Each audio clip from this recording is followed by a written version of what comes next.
Showdown at Warg-Tooth Crossing, Chapter 1. A glistening drop of sweat hung just on the edge of Kale's eyelid as the summer sun beat down like a relentless hammer. He could see the drop quivering there, knowing the stinging promise it held for his tired eye, but he was dead still regardless. He kept his attention focused on the three Toth walking on the trail below him. They hadn't noticed him yet, and he aimed to keep it that way. His hand involuntarily slid along the worn stock of his crossbow as he took in the details of his antagonists. They were armed with whatever they could find, daggers for two and a warhammer for the third. They didn't wear any armor because they didn't need it. Their scaly hides would turn all but the sharpest of blades. Kale tracked them as they moved slowly under the oppressive sun. His eyelid began to tick, sending the wayward drop of sweat straight into his eyeball. Kale ignored the pain as he maintained focus. King's Peace or not, he didn't trust them, especially with their advantage of numbers. With any luck, they would be out of sight soon, and he could be back on his way. Keeping motionless, he glanced around to make sure he wasn't being outflanked. Thankfully, the only threats in sight were the ones in front of him. Many times during the war, he had found himself in battle with the Scalies, so close that he could smell their rotted meat breath.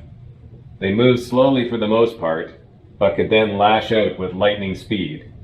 And they were so very strong, especially their jaws full of razor-sharp teeth. He had lost more than a few friends to those teeth. They were moving past now. He thought that surely they could sense his intent gaze, but no, they kept plodding. Then suddenly they turned around, and he almost jumped in spite of himself. But they weren't looking at him. They were looking back along the trail where someone was walking along. It was another human, but he wasn't dressed as a warrior. The man was preoccupied with glancing to either side of the trail and did not notice the three Toth until far too late. He started as he looked up, and they all stared at each other with nobody moving a muscle.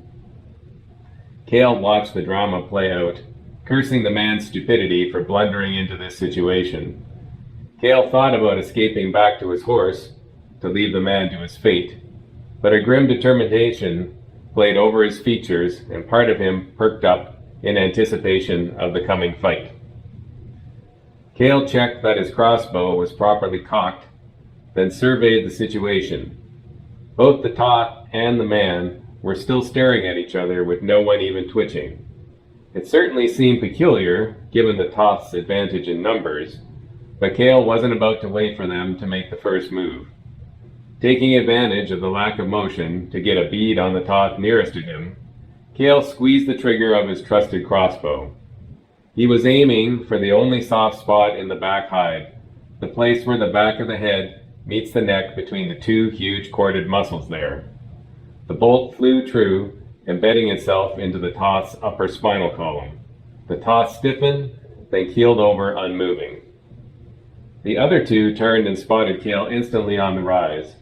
Provoked into action by the death of their companion, they moved rapidly towards him, climbing the slight outcrop as he discarded the crossbow and drew his sword.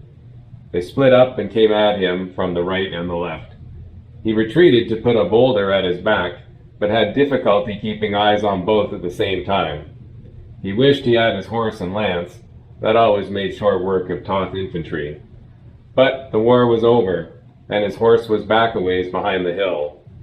Kale decided that going on the offensive was his best chance, so he charged the Toth on his right, bringing his sword up for a quick blow to beat his adversary with speed. The Toth was prepared, though, and gave ground, parrying the blow easily with his dagger. Now they traded blows as Kale tried desperately to look behind him for the second Toth. He was sure that he could prevail against the Scaly in front of him given time, but that was exactly the problem. Hearing the second Scaly's footsteps, Kale knew he did not have any time left. A bright orange light illuminated the surprised face of the Scaly before him, and he sidestepped while pivoting to steal a glance behind. He could blurrily see the second Toth yelling in fear and shock behind a roaring wall of flame. Kale saw it back away from the flame, then run down the trail as fast as it could. Turning back to the Toth he had just been fighting, Kale saw it was making a run for it too, eventually meeting up with its companion. Soon, despite their slow gait, the two were out of sight beyond a bend down the trail. Something about the wall of flame piqued Kale's curiosity. He put his hand out towards the raging inferno but felt no heat. Approaching more boldly, he stepped right up to the wall and pushed his sword in, then brought it out again. Feeling the sharp blade carefully, it was not hot at all. Puzzled, Kale meant to poke his finger into the fire when abruptly the entire wall disappeared. Footsteps came up behind him, and he turned to face the man who had just been attacked. As you probably guessed, the flame wall was just an illusion. It's a handy spell to have from time to time. Kale grunted in assent while returning his sword to its sheath. My only question is, why did you kill that Toth? Excuse me? Kale asked, surprised. Why did you kill that Toth? Well, they were about to have you for dinner. And you're welcome, by the way. Kale started moving back to get his horse. Of course you have my thanks for your concern, but the war is over and we have a peace treaty. It didn't look like they were going to stick to the terms of the treaty. If I were you, I'd be more careful. Perhaps you're right. I am truly thankful for your concern and your intervention on my behalf. Allow me to introduce myself. My name is Eris, and I am at your service. Kale stopped and turned to shake the proffered hand. Pleased to meet you. Likewise, I'm sure. Upon stating this, Eris went back down along the trail and began collecting the spilled contents of his satchel, which he had dropped when the fighting started. He intently returned items into their containers and stowed them with care. What is it you were doing out here? Kale asked, as he looked around, wary in case the Toth returned. Gathering various herbs and plants, sometimes particular minerals, all components for my work in town. Your work? As an illusionist? It is true that I have a rudimentary knowledge of some illusion spells, along with other simple magic, but my calling is more comprehensive. I am a sage. A sage? Out at the frontier?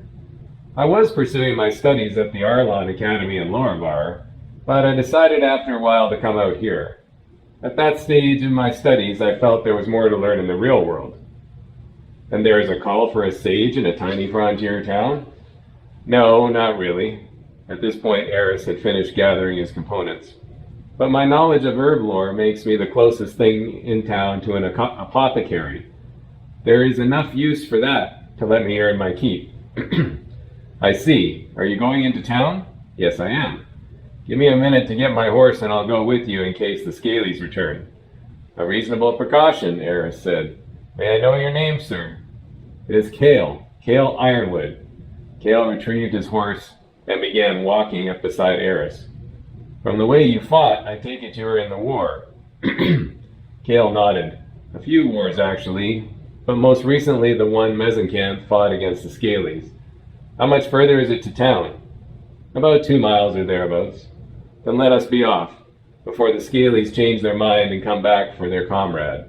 Actually, now that I think about it, Kale inspected the Toth body and found nothing of value other than a warhammer, which he took and stored with his kit. He took his horse's reins and began walking into town, keeping an eye on their surroundings. What are they doing attacking you anyway? Kale asked. I thought the king's peace was in effect and the Toth war was over. I honestly didn't think they were attacking me. They seemed as startled as I was.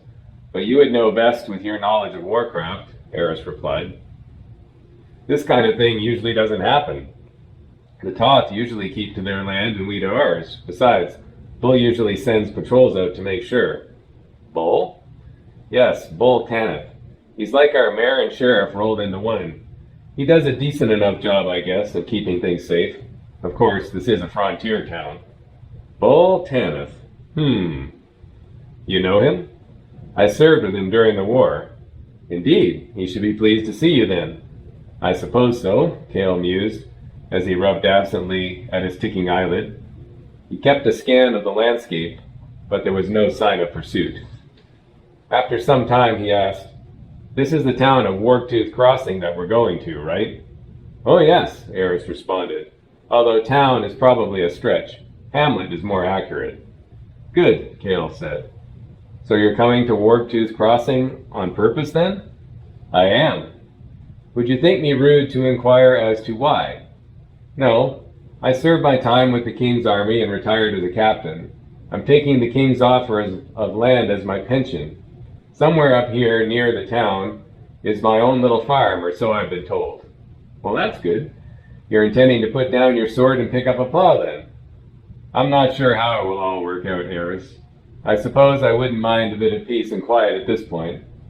I would have been just as happy to let those three scalies be on their way if you hadn't come along. Makes sense. And again, thank you for coming to my aid. Forget it. But if you might indulge my curiosity in return, go ahead. What would bring a sage out of a nice, safe academy to a dangerous, dusty frontier town like this? Eris looked up while pondering, then turned his gaze back on Kale. He asked, Do you believe in the gods? Kale was taken aback for a moment, then continued walking alongside the horse. He answered, I've seen a lot of strange things in my travels. I've seen priests and clerics who wield considerable power. Power, it is said, that was bestowed upon them from their gods. In fact, we kept many clerics on hand during our battles to provide healing to the wounded. I have seen this healing with my own eyes, and have even benefited from it for myself. So I suppose that I do believe, though I've never had any direct experience. And do you pray to any particular god? No, not really. I do my usual petitions for luck and success in battle, but to no god in particular, why do you ask? Well, there are many who do pray to particular gods, and fervently believe in their intervention. Some believe so well that they are willing to commit atrocities in order to gain favor. I would see an end to that. I would see superstition and fear replaced with knowledge and reason. But as a sage, you yourself must study the gods to receive their power. Is it not so? It is so. But I do not hold that the gods who bequeath the power are any different from us in character and temperament. Indeed, they are just different kinds of beings that occupy an adjacent plane. Eris trailed off as he saw Kale looking at him askance. Forgive me, I have made this both a study and a calling. I forget sometimes that others have not. No, they certainly haven't. Knowing what I know, I believe I have an obligation to bring my knowledge to those that labor under ignorance and superstition. I feel I should at least try to teach them the ways of reason and natural law. It's been my experience that people aren't likely to be very open to having their beliefs questioned. Probably best to just leave them alone and go about your business, especially in a frontier town where people are busy just surviving. When you can't make a difference, it's either time to live with it or move on. I feel I must try. Why? What is the point? Eris looked at the sky again, pausing to consider. He asked, If I choose to act, is that not different than choosing not to act? I suppose. Then choosing to act, regardless of effect, already makes a difference, does it not? Kale stroked the stubble on his chin as he furrowed his brow. He eventually replied, I'm not sure. I'll have to think on that one. Fair enough. In the meantime, you can see we are approaching the outskirts of the thriving metropolis of Warg-Tooth Crossing. Kale saw that they were nearing a bridge that spanned the bed of a river in which there was only the flow of a small stream at present. The wooden beams creaked a bit as the horse and two men crossed, but the bridge was solid enough. So, what's the story? Kale asked, pointing back to the stream.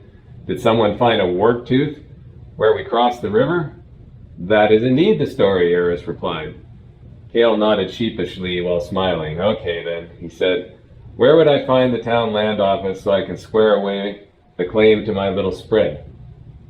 The sheriff's office is right over there, Eris indicated a building across the dirt-packed street to the left. But Bull won't be there right now. It's getting late, and you'll probably find him at the Horny-Toad Tavern and Inn. Besides which, I think he keeps all the official scrolls pertaining to town business in his office there.